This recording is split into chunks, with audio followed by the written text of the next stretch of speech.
Yécric! Yémisticric! Est-ce que la cour dort? Non, la cour ne dort pas, mais elle aimerait bien dormir.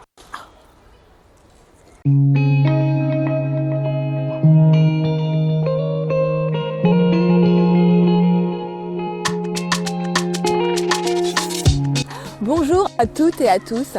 Je me trouve actuellement dans le 11e arrondissement de Paris, dans un parc pour enfants, le square Maurice Gardette. Non loin d'ici, au 17 bis avenue Parmentier, se trouve un petit bijou qui nous révèle la richesse littéraire des Outre-mer. Je dirais même plus, une véritable perle de culture.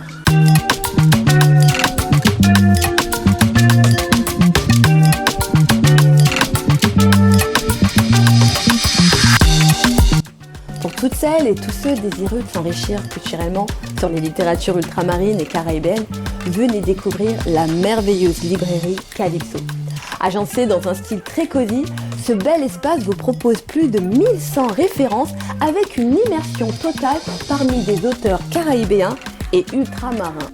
Nous remercions la dirigeante Agnès Cornélie qui a gentiment accepté d'accueillir notre caméra afin de vous faire découvrir sa charmante librairie. Histoires Marmaille vous invite aujourd'hui à explorer une des facettes de la culture créole en allant à la découverte d'une grande conteuse antillaise. Alors suivez-nous.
Salut, j'espère que vous allez bien. Bienvenue sur Histoires Marmaille, la revue littéraire avec des héros africains ou afro-descendants. Si je vous dis Yécric, vous me répondez Yécrac. Si je vous dis Yémisticric, vous me dites Yémisticrac. Est-ce que la cour dort? J'espère que la cour ne dort pas derrière l'écran, car je vous emmène dans le monde merveilleux des contes antillais. Véritable ambassadrice de la culture créole depuis de nombreuses années, notre conteuse du jour a décidé de partager aux enfants de toute la France un peu de son île natale, la Guadeloupe. Notre conteuse, musicienne et chanteuse nous transmet ses contes, berceuses, comptines et autres chansons au travers de ses spectacles et de ses CD. Elle a même reçu pour 3 de ses CD un prix coup de cœur de l'Académie Charles Cros, un prix qui récompense les œuvres musicales. Puisant dans ses souvenirs la mémoire collective, cette talentueuse conteuse contribue à promouvoir le patrimoine de notre culture créole aux 4 coins de la France. J'ai le plaisir de vous présenter Maggie Pharaon. Bonjour Maggie. Bonjour Vanessa. Merci d'être présente aujourd'hui auprès de nous. Merci pour l'invitation aussi Vanessa. Ça me fait plaisir de vous recevoir dans cette charmante librairie. Alors, première question, connaissez-vous la librairie Calypso? Non, je ne la connaissais pas. C'est aussi, vous êtes une belle rencontre, mais cette librairie et la personne qui la tient, c'est aussi une très belle rencontre, puisque j'aime beaucoup les bibliothèques, là où il y a les livres, il y a une âme, il y a des livres dont les mots sont enfermés. Oui. Et qui demandent une conteuse pour les faire vivre. Ah, oulala. Je dis, j'ai encore du travail devant moi. Eh bien, ravi de vous faire découvrir cette adresse qui, j'espère, va devenir incontournable pour nos spectateurs. Car effectivement, vous avez tout l'univers créole avec les auteurs d'outre-mer, de la Caraïbe, de l'océan Indien, en passant par Mayotte, en allant aux Antilles et en traversant également les régions de la Réunion. Donc, je suis vraiment heureuse de vous faire découvrir ce petit bijou. Maggie Faro, vous êtes née en Guadeloupe. Vous êtes à la fois conteuse, chanteuse et musicienne. Et lors de vos séances de contes, vous débutez avec le fameux yécrac, qui permet de se mettre en condition et qui est pour d'autres une phrase, qui est... Même si elle est issue de la tradition orale créole et qu'elle a son côté amusant, est une véritable révélation, une découverte. C'est par cette formule, pourrais-je dire aujourd'hui, que je voudrais débuter cet entretien. Pourquoi commençons-on la séance d'un conte entier avec ce fameux yécrac? C'est une excellente question et c'est une question à laquelle je réponds, c'est normal. On ne raconte jamais d'histoire avant de s'assurer que le public a l'oreille attentive et que tout le monde est là et que la cour ne dort pas. C'est aussi une manière de faire marcher le conte. Le conte marche avec mouillé cric, mouillé crac. Est-ce que la cour dort? Est-ce que la cour ne dort pas? C'est le conteur, c'est un moulin à parole et le public, c'est la graisse de la parole. D'accord. Est-ce que cette phrase, en tout cas cette formule, a comme un pouvoir de mettre le public en attention, grande écoute, de canaliser l'énergie? Comment vous ressentez quand vous formulez cette phrase? Les contes que j'ai reçus viennent de ma mère et ma mère ne commençait jamais une histoire si elle n'avait pas dit yécric, yécrac. Vous savez pourquoi? Non. Parce que si tu ne réponds pas à cela, tu risques d'être changé en panier sans bretelles ou encore en bouteille. Ouh là là là là. Oh là là. Donc, moi Maggie, sortie de la parole, je ne suis pas très brave, je n'ai pas été vérifiée pour toi Vanessa. Oui, oui. Si ça arrive ou pas, dès que le compteur dit yécric, je réponds yécrac. Yécrac. C'est aussi, je dirais, la clé pour ouvrir le monde des contes, puisque le monde des contes est rempli d'imaginaire. On va inscrire des images. Je n'ai rien contre la télé, mais la télé nous donne trop à voir, quelquefois. Oui. Même le cinéma nous donne trop à voir. Le conte garde encore ce mystère, cet endroit un peu secret, un peu dans la noirceur des babois, où on entend quelquefois un chant, où on entend bruisser le vent, où on imagine quelques animaux ou autre chose qui ne sont pas de ce monde qui va venir. Donc tout un imaginaire dans lequel j'étais plongée depuis tellement longtemps que maintenant pour moi la vie c'est comme aussi un conte, un chemin de conte. Ouais, je crois comme ça. C'est vrai. Et qu'est-ce qui vous a donné ce goût pour les contes? Ma maman. Votre mère? Oh oui. Ma maman et mon grand frère Alain. Mais le soir, on était d'une famille modeste, il n'y avait pas de télévision. Et de toute façon, il y avait une télévision pour tout un quartier. Ma mère ne voulait pas que ses filles aillent traîner dehors chez les gens. C'était comme ça. Oui. Et alors, le soir, le jeudi soir ou le samedi soir, ma maman réunissait autour de son bécoco, un gâteau beurre doukoun. Elle réunissait ses propres enfants. Elle en avait 10. Ouh là là là, oh la belle famille. Oh, une belle famille. Elle réunissait aussi les enfants du quartier, parce que quand elle disait « Yeah, quick !» Tout le monde savait que c'était l'heure du conte. Voilà. Et quand Madame la Lune, eh bien, elle entendait le yécric, elle aussi, elle quittait sa petite biguine et elle venait écouter dans la cour de la case. Ma maman assise sur un petit banc, qu'on appelle un petit banc, en dessous de pied de mango, qu'on appelle communément manguier. Et là, elle lançait son yécric. Et le yécric, comme je disais tout à l'heure, attirait, invitait chacun, petits et grands, puisque le conte, il n'est pas fait pour le petit enfant, il est fait pour tout le monde. Exactement. Parce que moi, toute petite, mes oreilles étant très ouvertes, ma maman disait, Maggie, il ne faut pas trop parler devant elle, elle comprend tout. Mais malheureusement, quand on est petit, on n'a pas toute la compréhension. Et c'est maintenant que quelques contes me viennent, me disent, mais c'est ça que ça voulait dire.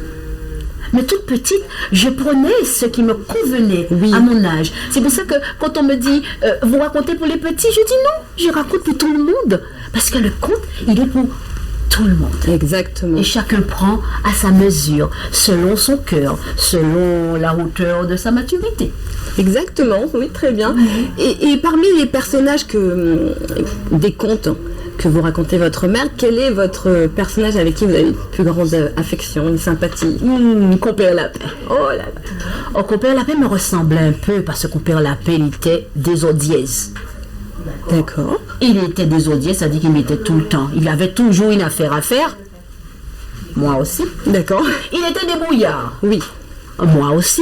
Il était intelligent et là je vais peut-être dire au public quand même j'envoie un petit peu de sirop miel sur moi. Moi écoutez, aussi j'étais intelligente et je crois que je le suis encore un petit peu. Eh bien écoutez, vous avez une belle estime de vous et c'est nécessaire de savoir. Et Compère Lapin, j'aimais Compère Lapin parce que Compère Lapin avait une manière débrouillarde de se sortir de toutes sortes de choses et même le bon Dieu riait de ces facéties. Donc pour moi, Compère Lapin reste un des personnages principaux. C'est aussi Compère Lapin après. Je l'ai appris après en étudiant le colonialisme ou autre. Compère Lapin, c'est le pied de nez au colonialisme. D'accord. À celui qui était fort. Oui. Eh bien, il opposait la ruse et la débrouillardise. Et il s'en sortait toujours. C'est ça après. Quand je disais que quand on est tout petit, on prend ce qui te convient. Oui. Et en grandissant, j'ai compris effectivement pourquoi Compère Lapin était égoïste comme ça. Pourquoi il ne pensait qu'à lui-même. Oui. Pourquoi il était toujours en train de chercher une manière de manger quelque chose. C'était parce que à l'époque, il y avait une tellement grande misère qu'il fallait bien être débrouillard. Et comme on dit chez nous, débrouillard pas péché, même le bon Dieu lui pardonnait ça, oui.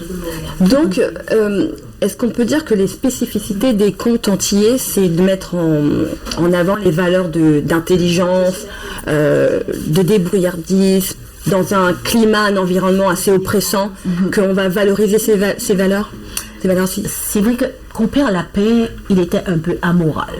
C'est-à-dire que quand il voulait manger, il n'avait aucune peur de la loi, de ceci, de cela. Il mangeait. Il cherchait à ruser, à attraper les animaux. Seulement, dans cette amoralité, dans cette débrouillardise, c'est toute notre culture. Parce que faut pas oublier qu'on a un passé qui nous a porté, qu'on a porté, qui a été un fardeau. Et comme j'aime quand Aimé Césaire dit, je ne suis pas fils d'esclave, je suis fils et fille de la rébellion. Donc, cette saison-là était une saison lourde, et c'était une saison dans laquelle, effectivement, il fallait se débrouiller pour manger. Il fallait se débrouiller pour survivre. Et ma mère a vécu le temps Saurin. Oui. Général Saurin, eh bien, elle m'a dit qu'il fallait être débrouillard pour manger. Ah oui, il fallait être débrouillard. Eh bien, écoutez, c'est très intéressant parce que effectivement, on ressent dans les contes entiers la misère, la faim. Et là, vous nous l'expliquez très bien. Je raconte souvent la misère. C'est ce qui ressort, en tout cas, dans certains de vos contes. Et effectivement, le côté malicieux de Compère Lapin, qui est parfois cruel. Et il y a une explication derrière ce comportement qui doit s'adapter tout à fait. À certaines situations. Tout à fait. Et j'aime à dire que c'est vrai, on était pauvres, on était une famille modeste, mais on avait le cœur rempli d'une joie et d'une paix. Une mangue mûre trouvée sur le chemin en dessous d'un manguier devenait le régal de 5-6 enfants. D'accord. Une seule mangue, une petite grappe de quénette qui mûrissait. Il fallait appeler tout le monde pour partager ça. Un sic à menthe, un petit sic, un petit bonbon, on appelle ça. Un petit sic écrasé, partagé en plusieurs morceaux. J'ai trouvé que les bonbons de cette enfance-là avaient un goût particulier de fruits, de fleurs d'amour. Alors que maintenant, je mange un bonbon, j'ai la possibilité d'acheter, de faire le paquet en entier. Je mange à satiété, la preuve, je ne suis pas trop maigre quand même. C'est bien enfant. Mais si je ne partage pas ce repas, oui. Si je ne dis pas, si le tel était là, il aurait bien aimé sucer l'os de ce poulet-là avec moi. D'accord. Il reste toujours dans mon cœur ce sentiment que quelque chose qui est bon, quelque chose qu'on a en abondance, et bien on le partage. Et j'espère bien, on est en train de revivre ça après cette période difficile qu'on a passée dans la maladie. On est en train de revivre ça, cette solidarité, le fait de savoir, tiens, j'ai une voisine, j'ai un voisin, il y a quelqu'un sur le trottoir qui n'a pas mangé. Oui. Là, l'être humain commence à émerger. Et qu'est-ce qu'on retrouve? Eh bien, la tradition d'antan, la tradition du pays. Les gens qui partagent. Un fouille à pain, 2 fouilles à pain, 3 fouilles à pain dans un arbre, ça va rester là comme ça. Mais non, on appelle la voisine qui a une dizaine d'enfants. Venez chercher pendant cette période où il y a eu les grèves, etc. Il y a eu un gros partage. Et ça a été, pour moi, on est en plein dans les contes. On est en plein dans les contes et dans l'imaginaire. On n'aurait jamais pensé que le cœur puisse changer. Mais le cœur de l'homme est bon. Je crois que l'homme est bon. Sincèrement. Eh bien, en tout cas, à travers de ces contes, voilà, ça remet au goût du jour certaines valeurs ancestrales oubliées. Et vous parlez de partage, mais vous parlez également de créatures assez incroyables qu'on rencontre dans les bois. Alors, je ne sais plus comment vous dites les bois. Voilà. Ces personnages, alors, qui sont-ils? Qui sont-ils ces personnages à éviter ou qui sont-ils? Comme ma maman disait, l'enfant, tu es trop petite. Écoute, oui. Les babouas, pour nous, en tant qu'enfants, étaient un endroit mystérieux. C'était aussi une manière morale de dire que les jeunes filles et les jeunes garçons n'ont pas à aller traîner dans les babouas à partir d'une certaine heure. D'accord. Et ma maman me disait souvent, quand elle sortait le soir, elle mettait sa culotte à l'envers. Ah, pour ne pas faire de mauvaises rencontres, oui. D'accord. Et quand tu parles de babouas, moi-même, Maggie, je t'ai dit que sortie de la parole, je ne suis pas très brave. Eh bien, je dis toujours à mon public, un petit sourire malicieux au coin de lèvres, je n'irai pas plus loin te raconter parce que j'ai oublié de mettre ma culotte à l'envers. D'accord. Ce qui déclenche des éclats de rire parce qu'il y a des personnes qui connaissent, mais d'autres personnes ne savent pas pourquoi. J'explique que mettre sa culotte à l'envers ou un objet, un vêtement sur soi à l'envers, ça vous évitait de faire de bien mauvaises rencontres. Parce qu'il y avait la bête à Moïbé. Oui, qui erre dans les forêts, dans les bois. Celle-là, elle est vorace. C'est vrai. Celle-là, elle te rencontre, te manger, c'est un acra sous sa langue. Il y avait aussi le cheval 3 pattes. Effectivement. Il y avait aussi les noms tournés en chien. D'accord. Tous ces personnages sont des personnages folkloriques. Et la diablesse, avec un pied humain, un pied de cheval. D'accord.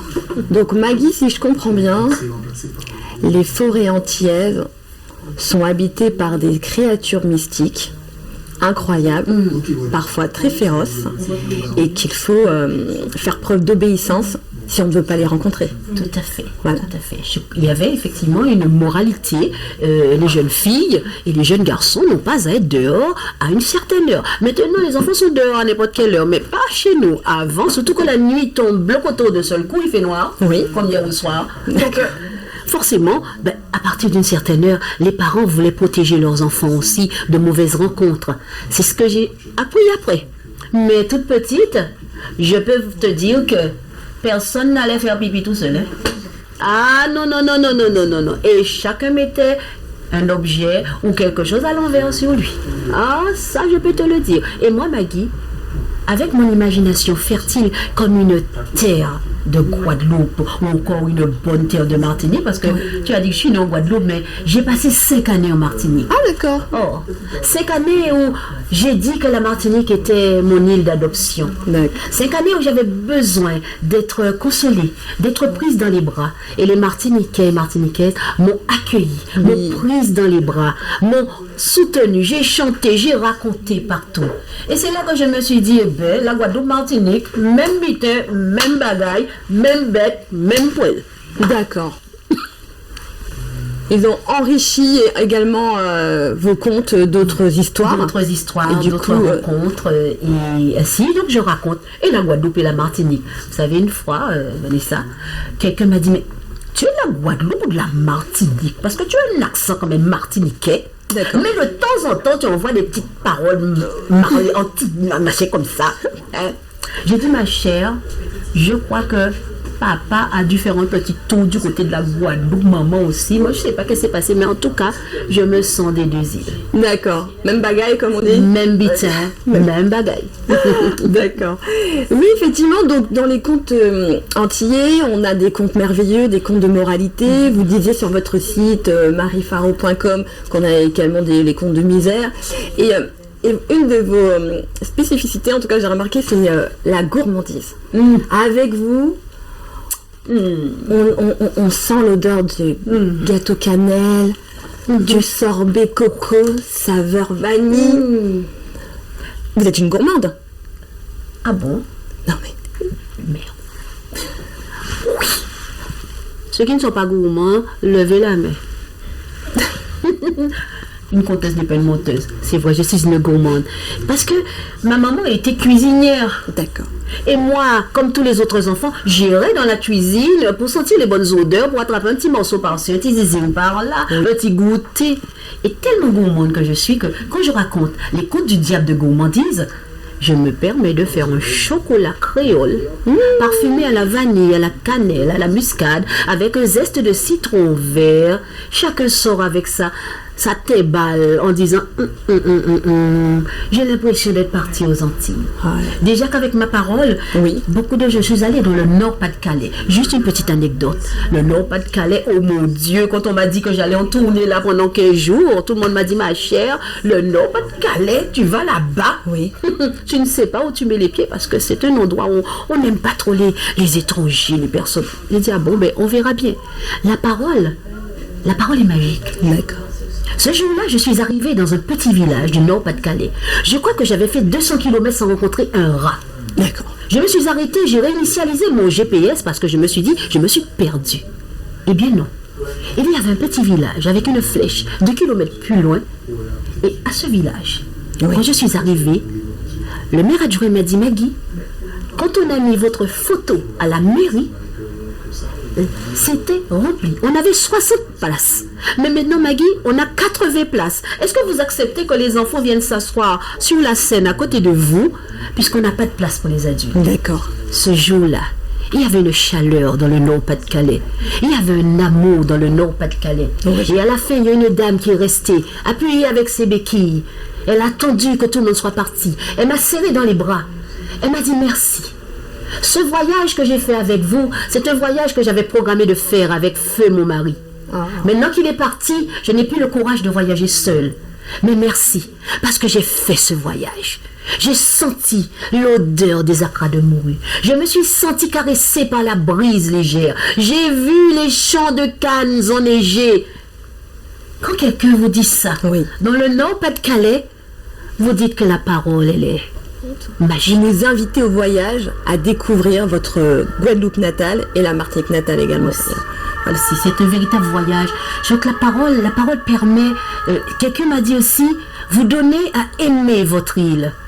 C'est merveilleux d'entendre ça, puisque tout ça, ce sont des paroles qui m'ont nourri, parce que quelquefois, le métier de conteur ou de conteuse n'est pas très facile. On rencontre quelques embûches, quelques entraves, mais quand dans un public, il y a quelqu'un qui vient, qui me dit ça, qui me serre dans les bras, qui me regarde dans les yeux, me dit, vous m'avez donné envie de partir aux Antilles. Oh, Ça, c'est du bonheur. Parce que c'est rien que l'imaginaire. L'imaginaire que j'ai pris dans mon enfance, celle que j'ai aussi sorti des livres, parce que je lis aussi et je me nourris de cette littérature. Et c'est pour ça que quand j'étais toute petite, eh bien, il n'y avait pas de télé, j'avais dit ça? Ouais. Oui. Eh bien, il y avait une bibliothèque qui s'est ouverte dans mon quartier. Oh, mon Dieu, cette bibliothèque, c'était une caverne remplie de personnages. Cette bibliothèque m'a nourri et cette femme, Madame Balette, je m'en souviendrai toute ma vie. Elle s'était prise d'amitié pour moi et puis elle m'a dit, tu as l'air très gentil et bien élevé. Quand je ferme, j'en vois tout le monde, mais toi reste là, continue à lire. Sympa. Quel bonheur. Quel bonheur. Du coup, vous aviez la bibliothèque pour vous toute seule. C'est vrai. Je lis Moby Dick. J'étais plongée dans la mer avec Moby Dick dans ce combat inégal entre une baleine blanche, un cachalot blanc et un homme rempli de hargne et de colère. C'était nourrissant. Oui. J'ai aussi lu Compère la paix, les contes de gourmandise, mais j'étais aussi intéressée par d'autres sources. D'accord. Beaucoup de récits qui vont vers la mer, parce que mon île, elle est caressée par la mer, de droite, de gauche, etc. Tu connais ça? Ça, vous nous le chantez très bien. Mon île, le soleil. Effectivement, on retrouve la douceur de vivre insulaire, voilà, de ces îles. Donc, c'est très agréable. J'ai envie de vous demander, vous avez remarqué effectivement qu'il y a que la télé prend beaucoup de place maintenant, même les écrans. Je ressens que vous déplorez effectivement qu'il y a moins de partage de comptes entre les parents et leurs enfants. Est-ce que c'est une constatation? Vous le vérifiez Oui, je le vérifie, mais en même temps, je me dis aussi, quand je vois dans les médiathèques, on me dit mon spectacle est complet, je dis, il y a encore du bon moment à passer autour de la parole. C'est vrai que la télévision, elle est fascinante avec ses images, on ne loupe rien du tout. Et puis ces films d'animation qui sont tellement bien faits, les enfants ont fredonné, mes petites filles, Baya et Eden, ont fredonné au corps les chansons et puis sont très attirés. Mais ce que j'aime, c'est que, bon, chez moi, il n'y a pas de télévision. D'accord. Il n'y a pas de télévision, donc quand ils viennent à la maison, c'est aussi un temps pour qu'on puisse, effectivement, regarder un peu le film sur Internet, sur l'ordinateur, mais on est ensemble. Ce que je déplore, c'est que l'enfant soit seul.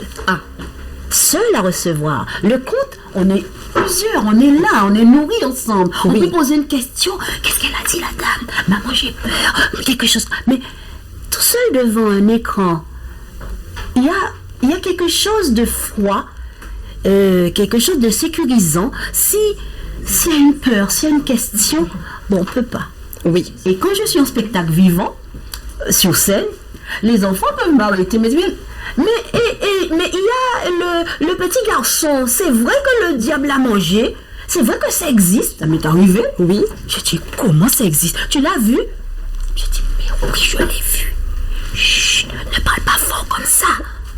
Il y a une interaction, et c'est cette interaction que la télé ne nous permet pas, malheureusement. Mais bon, il faut aller aussi avec son temps. Voilà, j'ai pas de télé parce que c'est une question, je n'ai pas le temps de la regarder, mais quand je me pose aussi chez mes enfants, je la regarde. Mais je crois qu'il faut être ensemble. Il faut que les parents apprennent à regarder le film ensemble. Pas poser l'enfant devant la télé en disant que regardez ensemble, partagez ensemble. Et même si on n'a pas le temps de tout regarder ensemble, dis mais qu'est-ce que tu as vu, etc. Poser des questions et l'interaction se fait aussi là aussi, je crois. Je suis pas contre la télé, ni contre le cinéma. J'aime beaucoup les films, le cinéma, mais c'est ça. C'est la seule chose que je trouve que il ne faut pas. Il ne faut pas que ça soit un mode de garde et puis un mode de solitude. Je ne vais pas apprendre je vais pas apprendre à mes petites filles à être seules. Non. Être avec les autres est tellement bon. Même si des fois on se chamaille, on se dispute, c'est bon tout bonnement. Et aux Antilles, quels sont les moments propices à la séance de conte? C'était à quel moment effectivement? Le soir. Le soir? Oui. On ne raconte jamais d'histoire quand le soleil a les yeux grands ouverts. Mais non. Parce que même si tu dis cric-cric-crac, tu risques d'être changé aussi. Ah mon Dieu. En bouteille. Ou en panier sans lance. Panier sans bouteille. D'accord. Donc, il vaut mieux attendre que le soir, quand le soleil a retiré ses vêtements de lumière, qu'une nuit douce s'installe sur la terre, que les clins d'œil se confondent avec les petites étoiles, et qu'au loin, on croit entendre le chant de la bête à Moïbe, bête Moïbe, Moïbe, Moniquele, bête Moïbe, Moïbe, Moniquele. Les oreilles chuchotent, les bouches se ferment, et le cœur tout entier et le corps tout entier attend. La bête à Moïbe, on compte, petit Jean, on peut couper la paix qui va bien nous faire rire, et nous faire oublier tout ce qui nous a pesé dans la journée. Il est Crac. Donc voilà, c'est attendre le soir, une fois que tout est calme, tranquillement, le soir. préparé. Mais il y avait des événements qui étaient aussi propices à raconter des contes, des événements familiaux, par exemple. Tous les rassemblements. Tous les rassemblements. Mais quelquefois, on n'en avait pas besoin. On avait simplement besoin de quelqu'un qui dit « J'y écrit dans une cour, assis sur un petit banc. » Oui, C'est tout. d'accord. Et les gens venaient. Celui-là qui passait là avec son panier de poissons s'arrêtait et puis il prenait un petit morceau Oui, et s'en allait. L'autre qui avait laissé enfant et mari à l'intérieur de la maison et était allé faire un petit zioté, s'arrêtait et s'en allait. C'était ainsi que ça se passait. On n'avait pas besoin d'un événement particulier. C'est vrai que maintenant, on fait des festivals de contes. Oui. Je suis invitée à travers la France. Voilà, j'étais dans le Limousin à lancer mes écrits. D'accord. J'ai même été invitée en Arménie, c'est bien. au festival de francophonie d'Arménie, D'accord. pour aller faire résonner mes écrits. J'ai fait résonner mes écrits en Bretagne, autour des menhirs. Je crois qu'ils s'en souviennent encore. C'est des vrai. menhirs. C'est ce que monsieur le maire m'a dit. C'est vrai. Il y a encore l'écho. Il y a encore l'écho de mon écrit sur les menhirs. Non, mais c'est bien, mais en tout cas, je me dis effectivement que, à part les séances de comptage qu'il y avait de contes qu'il y avait à l'époque, bah maintenant on n'a plus que les festivals, Oui. les bibliothèques, les écrans prennent beaucoup de place. Donc, quelle est la place pour le conteur d'aujourd'hui, professionnel? Quelle est sa place? C'est une place on se bat. Oui, Il y a beaucoup d'associations, notamment les associations françaises, je dis françaises, les associations qui en Île-de-France Oui. se battent. Les associations canadiennes se battent aussi D'accord. pour que le conte soit reconnu comme étant un outil pédagogique aussi, Oui. parce que le conte est dans les écoles, les enseignants m'ont fait, j'ai déjà fait des formations pour les enseignantes, formation à l'art de raconter Oui. aux jeunes enfants. D'accord. J'ai fait une formation qui s'appelle l'art de raconter aux tout petits, réservé aux mamans, aux asthmates, aux personnes qui sont en contact avec les tout petits. D'accord. Et je fais aussi de l'éveil musical. Donc quand je raconte, souvent on me dit j'ai des onomatopées. Effectivement, quand je reprends le son du tambour, tu veux l'entendre? oui, je veux bien. Mabouya file fils zandolika coupé con, Mabouya file fils zandolika coupé con, Mabouya file fils zandolika coupé con. Quand je chante ça à un petit enfant, ben, il est tout étonné de voir que c'est de mon corps, Oui. que ça sort et que son corps est aussi un instrument de musique. Et vraiment, quand on parle d'antillanité, quand on parle de musicalité antillaise, dans la voix même, on m'a dit qu'il y a de la musique dans ma voix. Tu trouves ça? Je suis d'accord. Vous trouvez ça, vous? Mais vous avez suivi une formation spécifique? Vous avez fait du théâtre? Ah oui, ah, Alors comment êtes-vous devenue conteuse? j'étais imprégnée des odeurs. Ma maman disait que j'étais une éponge. Et je crois que les enfants de maintenant, ils sont des éponges. Oui. Mais on a un petit peu obstrué leur trou, les pores là, par d'autres choses qui ne leur appartiennent pas. D'accord. Alors, on les débarrasse de tout ça et qu'on les laisse respirer pour qu'ils puissent prendre le temps de grandir. Oui. Parce qu'on veut qu'un enfant soit une grande personne. Tu dois être sage, tu dois apprendre à... Mais non. J'ai 7 ans, j'ai 3 ans, j'ai 2 ans. Laissez-moi goûter la vie. laissez-moi faire mes expériences. Si je monte sur le tabouret, je tombe, ça va faire mal. Je sais que ça va faire mal. La prochaine fois, je ne monterai pas. D'accord. C'est ça, on leur colle des choses qui sont trop lourdes à porter. Donc, on en fait déjà des enfants de quel futur? Un futur qui n'est pas très, très bon, puisque honnêtement, je vois que quand je travaille avec les petits-enfants, j'ai tellement de plaisir à les faire découvrir ces choses-là. Alors, avoir leur étonnement, et les enfants métropolitains ont les yeux remplis d'étoiles quand je raconte, ils me disent, en bibliothèque, ils me disent, il y a un silence. Maggie, tu les as hypnotisés ou quoi? Il y a un silence. Mais non, c'est la parole. La parole qui pénètre dans le cœur, eh bien, a un pouvoir apaisant. Le pouvoir de la conteuse. Il y a un pouvoir. Les conteurs, les personnes qui parlent, qui racontent, ils ont un pouvoir. Et c'est pour ça que maintenant, je ne dis pas n'importe quoi dans ma bouche à manger, parce que j'ai appris que ce qui sortait de ma bouche pouvait vraiment atteindre et changer quelque chose. Oui. Donc je fais attention à ce qui sort de ma bouche. D'accord. Vous ressentez que vous avez un impact. Oui.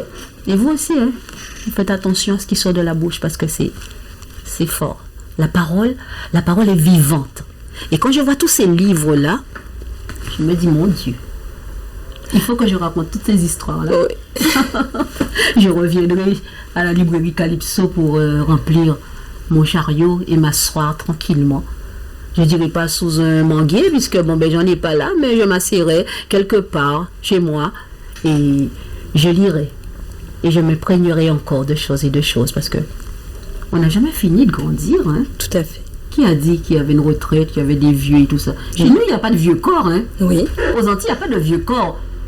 Tout le monde est jeune. Tout le monde est jeune, les gens sont là, ils sont remplis d'une maturité, d'une expérience et d'une tranquillité, une paix. Ils sont là, debout là, ou assis, avec leur pipe dans la bouche, comme mon arrière-arrière-grand-père, qui ne sortait sa pipe que pour dire bonjour et bonsoir. Le reste du temps, 2 mots, 4 paroles ne sortaient pas de sa bouche. Parce que la parole était précieuse à cette époque-là.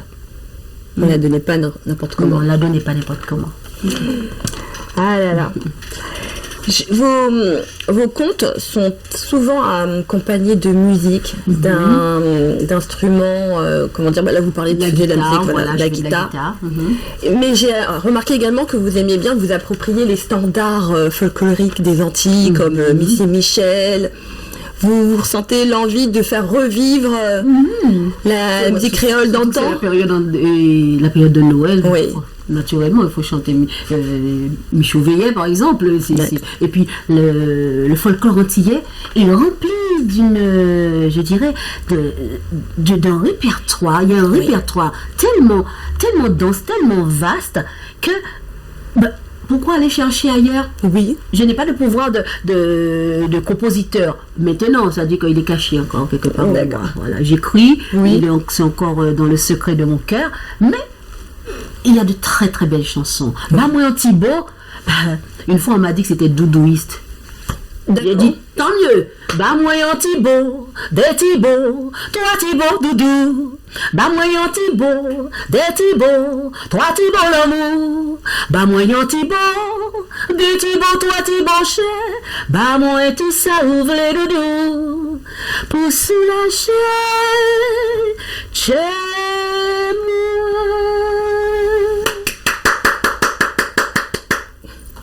Si c'est doudouiste, c'est très bon. En tout cas, c'est enjoué, c'est rythmé, ça donne de la vie. C'est vrai. Et ça accompagne vos contes et ça donne une ambiance musicale que recherchent les familles, les enfants qui viennent vous voir lors de vos spectacles. C'est vrai. Et souvent, le conte, j'ai assisté à des spectacles de contes bretons ou autres. Ils ont des instruments de musique, le conteur, s'il peut chanter, il chante. Le chant aère le conte. Souvent, on a un public qui est jeune, parce que les gens pensent toujours que le conte, c'est pour les jeunes enfants.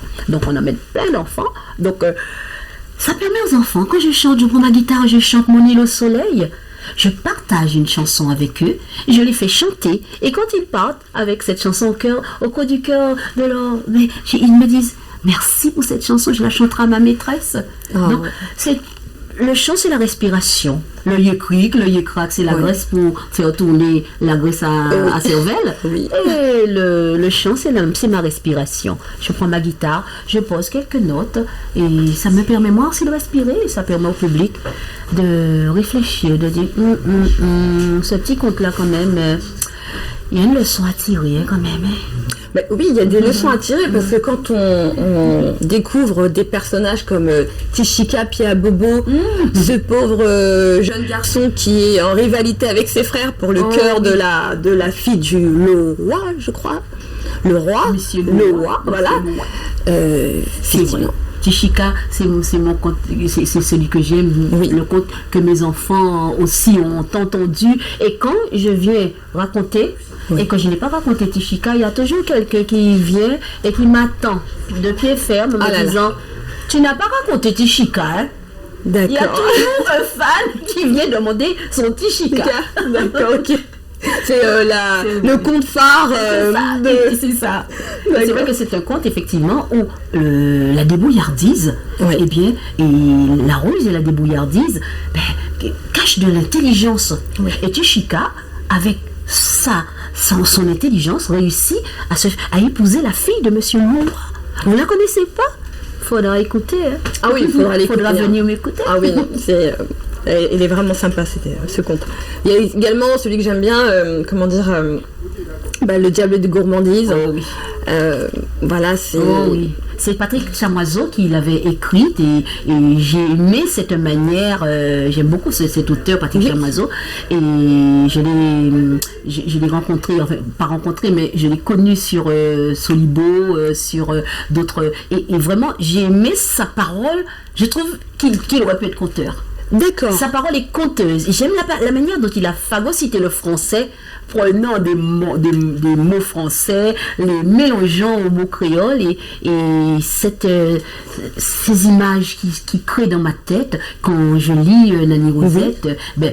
Nanny Rosette, c'est un des contes que j'ai entendu de vive voix, mais je l'ai lu sur Patrick Chamoiseau. Et de temps en temps, je lui emprunte une expression qui me plaît bien dans son verbiage. Donc c'est un auteur qui vous a beaucoup inspiré. Oui, beaucoup. Vous en avez d'autres comme ça qui...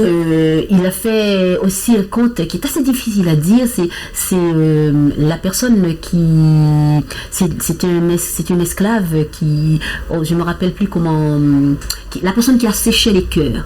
Ah, d'accord. C'est un conte que j'ai dit, c'était pour un spectacle sur l'esclavage. On m'avait fait une commande au moment du mémorial à Nantes. D'accord. Et j'ai raconté l'esclavage avec 2 métropolitains. D'accord. Une conteuse métropolitaine, Martine Mangeon, que je salue en passant, et un autre, il n'était pas conteur, mais il était musicien, Zach. Et donc, du coup, on a vraiment fait un travail. Et puis, quand on a fini de raconter, Martine me dit, Maggie, t'es quand même gonflée, raconter l'esclavage avec 2 blancs. Je dis, et comment? C'est pour prouver que on n'en est plus là. Oui. On n'en est plus là, on a fait du chemin. D'accord. Donc, si je comprends bien, à travers le conte, vous arrivez à parler de sujets assez délicats, assez difficiles, ne serait-ce l'esclavage. Oui. Est-ce que ça vous tenait à cœur, effectivement, de transmettre cette histoire? Oui. Oui, tout à fait, puisque c'est mon histoire. Et je disais tout à l'heure que Aimé Césaire disait qu'on était fils et filles de rébellion et pas d'esclavage. Et même en portant cette histoire et en disant, un mot que j'utilise souvent, un beau nègre. D'accord. Mon papa, il était noir, avec une belle peau noire, et ma mère était chabine, claire. Et ma maman disait, mais oui, ce vieux nègre-là, il fait que passer devant moi, pour la draguer, pour lui faire la cour. Oui. Mais c'était, et comme il disait, ce vieux nègre, c'était tellement empreint d'amour que le mot nègre, pour moi, n'a pas la même consonance. C'est toujours un mot rempli de douceur et de caractère, puisque mon papa avait du caractère, et donc c'est un vieux nègre à caractère. Maman disait ça, je ne sais pas, il ne sait pas que prendre un coup de poing, hein. Oui. Non, même si c'était pas, il allait devant le combat, et ça a laissé dans mon cœur, ce mot nègre est resté comme une force. D'accord. Je sais qu'il y a eu des chaînes, des périodes très difficiles, mais je sais aussi derrière toute la résilience, toute la force qu'il a fallu à ces personnes, à ces nègres pour sortir de cette période-là. Donc, c'est ça qui me donne de la force. Donc en parlant d'Aimé Césaire, vous comprenez un peu le concept de la négritude, de mettre en avant les arts nègres. Voilà. Je comprends et je suis tellement heureuse de ce qui se passe en ce moment entre l'Afrique et les Antilles, oui. Qu'on arrête de se chamailler et qu'on commence à comprendre et à rentrer vraiment dans notre véritable histoire. Peut-être que je ne serai pas là pour raconter cela, mais les anges me le diront. D'accord. Donc de voir cette alliance entre les Antilles, l'Afrique, ah oui, vraiment, un retour aux sources. Et d'ailleurs, je raconte aussi, voilà, j'ai quelques contes africains oui. que je raconte aussi, notamment, je sais que je travaille avec des communautés africaines, antillaises. Donc, je raconte aussi des contes africains et ça aussi, ça me remplit de bonheur puisque c'est aussi mes racines. Et si tu sais où sont plongées tes racines, eh ben, tu deviens beaucoup côtier, oui. Ouais. Beaucoup plus fort. Mais c'est ça qui est marrant également, que je constate dans les contes antillais. C'est pourquoi y a-t-il des animaux de la savane africaine dans les contes des Antilles? Bah oui, forcément. On est sorti d'où? L'éléphant. On est sorti d'où? Mais il n'y a pas de tigre. On a fait un sacré voyage. Tigre, quant à lui... Tigre, c'était le représentant vraiment de toute la force brutale oui. que représentait le pouvoir à l'époque. D'accord. Et Tigre était vorace, il était insatiable, mais quand même il n'avait pas beaucoup de graisse à cervelle. Petit pied de nez. Oui, oui. Comme ça, c'est comme ça que les gens voyaient le pouvoir. D'accord. Fort, mais... avec pas beaucoup de réflexion derrière. D'accord, ça représente ça. Tigre. Après, il y a eu éléphant rusé, oui. sage. L'éléphant représentait effectivement la masse du peuple qui était effectivement sage et rusé, mais qui pouvait se laisser aussi avoir oui. par trop de bonté, trop de gentillesse.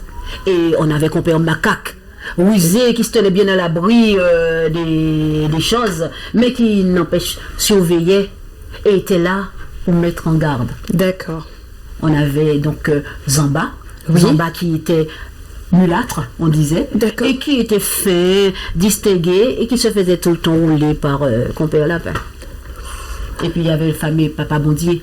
Oui, c'est aussi un personnage. C'était un personnage qui, quelquefois, voilà, on le prenait pas à partie, mais on lui disait, quand le nègre, on a dit que le nègre, il a pris la misère quand on a donné ce conte-là aussi. Il est difficile pour moi à dire ce conte quand Dieu a convoqué le blanc, le nègre, le mulâtre pour prendre les choses et que, que ça c'est une autre histoire. Mais c'est un conte que je n'ai pas réussi encore à digérer, à moudre dans ma bouche, à manger. Je ne sais pas pourquoi, mais vous savez, les conteurs le disent souvent, les contes vous choisissent. D'accord. Ou quelquefois les contes, ils n'ont pas envie d'être dits. Oui. Il faut les laisser tranquilles. Que voulez-vous? C'est ça la vie, oui. Voilà. S'il y a des contes qui ne sont pas en connexion avec vous, voilà. c'est qu'ils ne sont pas faits pour vous. Il y a des contes, je les laisse tranquilles. J'ai envie de les dire, je les ai déjà dit, mais bon, ils m'échappent, ils me laissent un goût de pas fini ou encore un goût de pas compris. Donc, ça veut dire que il faut le laisser tranquille. Voilà, d'accord. Oui. C'est la parole, hein. La parole a une force. Hein. Oui, tout à fait. Et puis il faut être il faut que ça soit agréable aussi pour vous de le conter, de la raconter cette histoire. Donc, non. Effectivement, je peux comprendre. Mais non, c'était en tout cas ce que je voulais savoir. Pourquoi il y avait des animaux de la savane africaine. C'est le bestiaire. Pour faire parler, on ne pouvait pas faire parler les gens. Oui. Parce qu'à l'époque, déjà, on nous avait interdit d'utiliser notre tambouka. Parler. Un nègre, parler, c'est partir à la guerre sans bâton. Voilà. Donc, il fallait être brave, mais aussi il fallait être prudent dans la parole. Donc, on a laissé parler les animaux, tout comme en France. Oui. Voilà, on a Compère Renard, on a le loup, etc., qui représentaient effectivement des classes de la bourgeoisie, des personnes qui étaient pauvres. Donc, du coup, nous aussi, on a ce bestiaire qui fait le travail à notre place. Très bien. Ben oui, je comprends mieux. En tout cas, c'est intéressant de découvrir une spécificité, en tout cas une autre fonction du conte entier qui est assez proche aussi du conte africain. Et ce que je voulais savoir, c'est tout au long de votre parcours en tant que conteuse, à quel moment vous avez été amenée à produire, à éditer des CD, à nous partager vos chansons. Quelle a été la rencontre qui a changé tout ça, de passer de la tradition orale, du conte parlé, à un CD? C'est vraiment une rencontre qui me touche énormément parce que cette productrice, Tania Le Sachet, qui a la production ARB Musique, que j'invite vraiment à explorer, puisqu'il y a tellement, il n'y a pas seulement la Guadeloupe, la Martinique, mais il y a toute la France, et puis on va au-delà de la France, l'Angleterre, etc., etc. Ceux qui ont la chance d'avoir écouté certains CD sont ravis. Et c'est du travail. Ce que j'ai aimé, cette rencontre avec Tania a été une rencontre merveilleuse. Parce que ce que j'ai aimé avec Tania, c'est que Tania m'a dit, j'ai chanté pour elle. On a bu un café ensemble. J'ai chanté pour elle. Elle m'a dit, ok, carte blanche.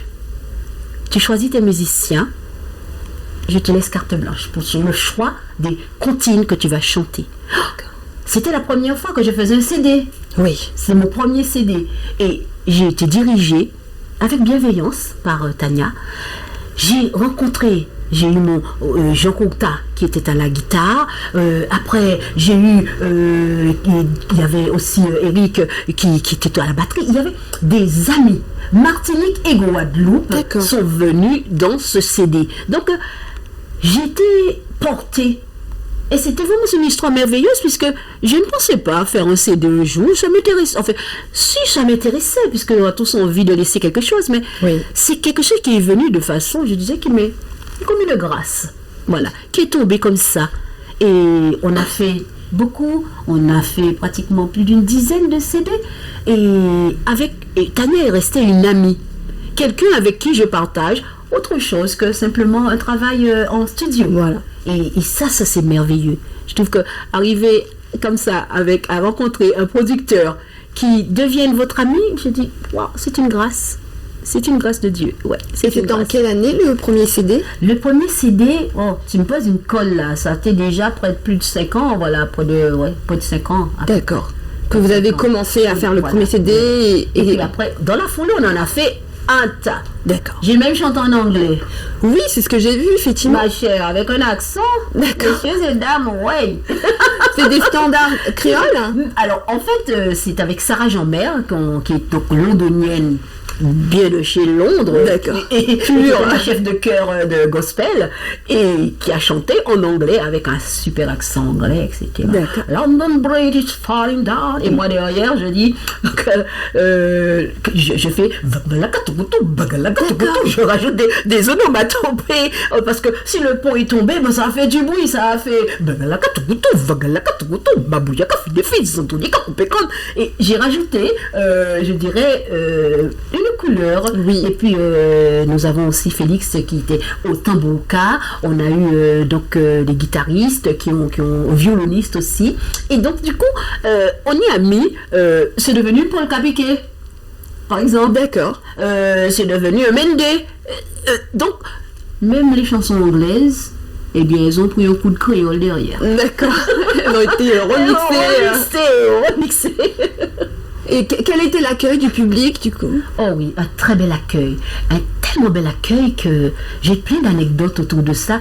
Que j'étais à la Foire de Paris, il y a peut-être 2 ans de cela. Et il y a une femme qui s'arrête avec son mari, qui est métropolitain, donc, et qui dit « Oh, c'est le CD que j'ai acheté quand j'ai su que j'étais enceinte. » Elle était donc martiniquaise. Oui. Et donc, elle habitait en Irlande avec son mari. D'accord. Et elle a dit, quand elle était enceinte, alors moi, ma fille était là, ma fille a dit, ah tiens, eh ben, écoutez, regardez, eh ben, c'est ma maman qui chante. Et elle me regarde. Et elle commence à pleurer. Non. Elle pleure, prise d'un coup d'émotion. Elle m'a dit, ce CD m'a accompagnée pendant toute ma grossesse dans une Irlande où j'étais toute seule. Et quand vous chantez, quand petit en moins, qu'amandé moins tété, moi qu'allez bali, manger ma tété. Il me dit, mon petit bébé s'endort doucement, quel que soit le chagrin qu'il a. Et moi, quel que soit le chagrin que j'ai, j'écoute votre CD. Et je suis tout de suite apaisée. Cette femme, elle devait avoir 32 ans. Oui. Ce petit bébé avait 5 ans. À peine 4 ans. Oui, 5 ans à peine. Quel partage, quel bonheur. Et je me dis, waouh, mais Maggie, tu vas quand même laisser quelque chose derrière toi. Vous aviez pu imaginer que vous auriez pu faire recevoir un tel témoignage Jamais. On ne peut pas imaginer la force du chant, de la parole. On ne peut pas imaginer. C'est pour ça que je dis, je sens ça dans mon cœur. Oui. C'est pour cela que je fais attention à ce qui sort de ma bouche. Même quand je suis dans une grande colère, je mets de l'eau dans ma bouche, comme dit maman. Pour ne pas dire des choses qui vont dépasser ma pensée. Oui. Parce que la parole, elle est importante. La parole, elle est créatrice. La parole donne vie. Donc, ouais. Là, vous avez calmé les chagrins d'un bébé. Et oui. Vous avez ravivé la nostalgie, les souvenirs d'une maman qui était loin de chez elle. Et en plus, en apportant le côté anglophone, puisqu'elle était un pays anglophone, donc c'est beau. C'est vrai. Donc, on se dit, voilà, quelle mission, qui suis-je voilà, je reste Maggie, voilà, je veux rester simple, égale à moi-même, riant quand il faut rire, pleurer quand il faut pleurer, et puis, aimant les gens, même ceux qui ne m'aiment pas, bon, c'est pas très facile quand même, hein, je vous dis ça. Mais c'est pas grave. On n'est que de passage sur cette terre, alors pourquoi perdre son temps dans des guerres, dans des petites choses qui vous arrêtent sur le chemin? Faut passer. Comme de l'eau qui a passé en bas pont. Passer. Bon, de toute façon, on peut pas plaire à tout le monde, donc c'est pas C'est ça même, oui. En tout cas, j'ai envie de faire découvrir à nos spectateurs. Alors, où est-ce que j'ai mis ah oui. Pourrais-je avoir les CD de Maggie Pharaon, s'il vous plaît? Merci, la main. Donc, j'ai 2 CD vous en avez sorti une douzaine, hein, si je me trompe mais pas. bon, je suis en rupture de stock, messieurs et dames. Il écrit rupture de stock, hein. Voilà. J'en ai plus. Et c'est vrai que prise un petit peu par le temps, puisque on s'est rencontrés, Oui. il y a eu coup de cœur, on s'est dit on fait une interview, et je n'ai pas eu le temps d'aller voir Tania pour lui dire de relancer la production, de me redonner, d'aller en bibliothèque, de récupérer des Mais CD. oui. Donc du coup, voilà, j'ai Conte du diable des gourmandises, qui est le double CD, et avec Nanny Rosette, la fameuse Nanny Rosette, l'histoire de Tortue, de Compère Lapin, de tout le bestiaire, et puis Conte de Macasse Créole, qui a reçu le prix coup de cœur de l'Académie Charles Cros. Oui. Une belle récompense pour des choses qui viennent de chez nous, avec du créole, parce que je parle en créole. Mes contes, effectivement, sont pour tout public, parce que je travaille beaucoup avec un public non créolophone. Je raconte en français, mais un de mes rêves, ce serait de partir, d'aller là-bas, en Guadeloupe, de raconter. Je l'ai déjà fait un petit peu avec Edgar Ferrus, qui s'occupe il y a une association qui s'appelle Contacaz à Sainte-Anne. Et donc Edgar, que tu devrais rencontrer aussi. Oui. Edgar, et puis j'ai aussi un autre ami, Igo Drané, que tu as connu aussi de la Martinique. Et donc, qui effectivement, voilà, qui tient le flambeau des contes antillais. Et Edgar fait un sacré travail aussi là-bas. Et quand j'irai là-bas, Edgar, on ira faire un yécrac ensemble. Hein? La coupe a dormi. Non, la coupe a pas dormi. D'accord. Vous me disiez en aparté qu'on vous déplorait qu'il n'y avait pas beaucoup de conteuses, de femmes conteuses reconnues. Vous pouvez en citer quelques-unes? Il y a eu Mimi Barthélemy qui nous a quittés aussi. Vraiment, c'est vrai que je n'ai pas énormément croisé de femmes antillaises conteuses sur mon chemin. Même lors des festivals? Non, des festivals, non, j'en ai eu. Il y a des femmes africaines. Oui. Alors, une fois, j'ai rencontré un griot africain qui m'a dit que une femme conteuse dans une famille, c'est une bénédiction. Alors je prends ça comme ça. La parole de la femme. Oui, parce que on a une parole à donner et je pense que la femme, au chevet du petit enfant, ça va très bien. Mais au chevet du monde entier, ça va encore mieux. Une parole qui guérit, qui calme, qui apporte, qui apaise, qui transmet la mémoire, transmet la culture, les coutumes, les rites. Donc vraiment, continuez Maggie à nous enchanter. Merci. Moi, c'est vrai que mon petit coup de cœur, c'est Tishika. Vraiment, je vous conseille Tishika sur Pia Bobo. Voilà, Pia Bobo. Tishika, j'aime énormément ce conte. Mais j'aime votre façon de nous partager votre chaleur dans la voix, la douceur, la musique. Vous nous faites, comme je vous ai dit, vous faites découvrir des standards folkloriques de la musique antillaise. Donc je repars rechercher les titres et vraiment c'est un vrai plaisir. Et je suis désolée, mais j'ai une envie, à force de vous écouter, j'ai une envie de partager avec vous une douceur. Alors je sais, il fait froid, mais bon, je voulais savoir si vous... Mais là, ici, à la Libori Calypso, on aurait dit que la température a monté. Oui, d'un seul coup. Il y avait tellement d'amour et de bienveillance que ça fait monter la température. C'est pas le radiateur, c'est nous. Moi, j'ai envie d'un sorbet coco. Alors voilà, je sais que c'est pas une bonne idée. Pourquoi ? C'est pas une bonne idée parce qu'il fait pas chaud, mais voilà. J'ai une envie, un sorbet coco. Saveur vanille, je sais pas si ça vous dit. Donc désolé pour vous autres, je me fais plaisir. C'est vrai, le soir de conte aussi, il y avait un sorbet coco parfumé à la vanille, à la cannelle, et tourné à la manivelle. Oh là là! Moi, j'étais la reine de la manivelle. Mais en plus, c'est long pour faire un sorbet coco. Si, ça te fait que ça casse tes bras. Ah. Ben oui, aujourd'hui, on n'a plus cet art. C'est vraiment... Donc, la vraie machine à sorbetière qui tourne toute seule. D'accord. Donc voilà, je vous ai apporté ce petit sorbet. Un petit sorbet coco. Voilà. Donc, qu'est-ce que je vais dire? On dit à votre santé quand même pour le sorbet coco. Délicieux. Il vaut même, hein. Oh là là, un petit goût de coco. Délicieux. Bah écoutez, notre entretien prend fin. Maggie, je vous remercie de nous avoir permis d'explorer toute l'étendue des contes antillais. J'ai apprécié cet entretien. Merci Valérie. Merci et en tout cas grandement parce que vous avez pris de votre temps pour venir nous voir et voilà, découvrir cette belle librairie. Et j'espère vous revoir pour la suite, pour d'autres projets qui j'espère se réaliseront, pour d'autres livres CD. Et j'invite tous les parents, les grands-parents, toutes les personnes en contact avec les enfants à s'informer sur les séances de contes dans les bibliothèques, les médiathèques, à offrir à leurs enfants des livres CD avec des belles histoires, des belles légendes antillaises, agrémentées de proverbes, de musique, mazurka, biguine ou autres, à venir voir les spectacles de Maggie Faro ou des autres conteurs de la diaspora et voilà, c'est à refaire vivre la tradition, les rites, les coutumes qui font l'identité créole.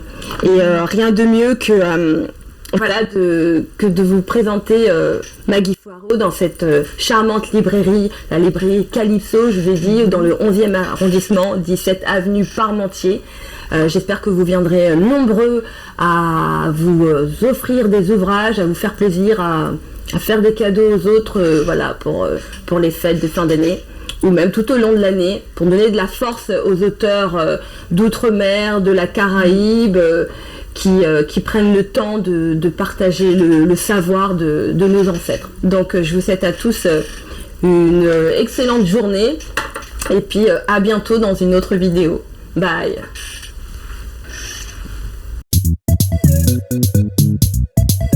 Merci à Maggie Faro pour sa gentillesse, son humour et surtout pour son talent à faire revivre les contes et légendes des Antilles remplis de personnages surnaturels. Perpétuant le souvenir d'un passé, ces récits revalorisent la culture traditionnelle créole où la parole du conteur ou de la conteuse reste sacrée. Merci à Agnès Corneli, responsable de la librairie Calypso, pour son accueil et sa disponibilité. Merci de rassembler dans ce lieu l'univers créole et la grande richesse de la littérature des Outre-mer. Merci à Ingrid, assistante caméra, et Oussam, vidéaste, pour votre soutien et votre professionnalisme. Vanessa de Histoires Marmaille.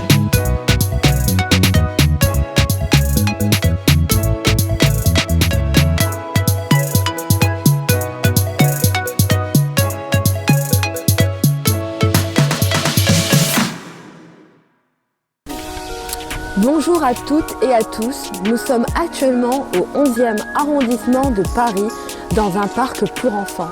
Non loin d'ici, derrière une avenue, au 17 avenue de la... Pardon, non j'ai oublié de dire 17 bis.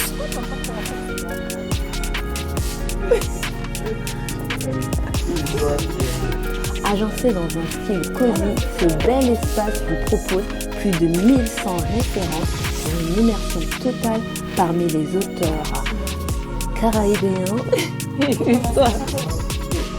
Pour toutes celles et ceux désireux de s'enrichir culturellement, je vous présente la librairie Caraïbes. Pour remercier notre charmante Agnès Corneli qui a gentiment accepté d'accueillir notre caméra afin de nous faire découvrir sa charmante librairie, Histoires Marmaille vous invite aujourd'hui à explorer une des facettes de la culture créole en allant à la rencontre d'une grande conteuse antillaise. Alors suivez-nous. Vous pouvez la garder si vous avez besoin. Oui. Oui, bonjour Maggie, ravie de vous recevoir aujourd'hui. Merci Vanessa, bonjour. Merci de l'accueil. Et votre prénom c'est Agnès. Agnès. Mais moi, on me voit pas. J'ai le plaisir de vous présenter Marie, n'importe quoi, Maggie Faro. Non mais nous on pleure plus, Sam et moi. On sait que c'est du bêtisé après. On n'est pas, ça se recycle, c'est recyclable. Le square Maurice Gardette. Yé Cric! Yé Mystic Cric! Est-ce que la cour dort? Non, la cour ne dort pas.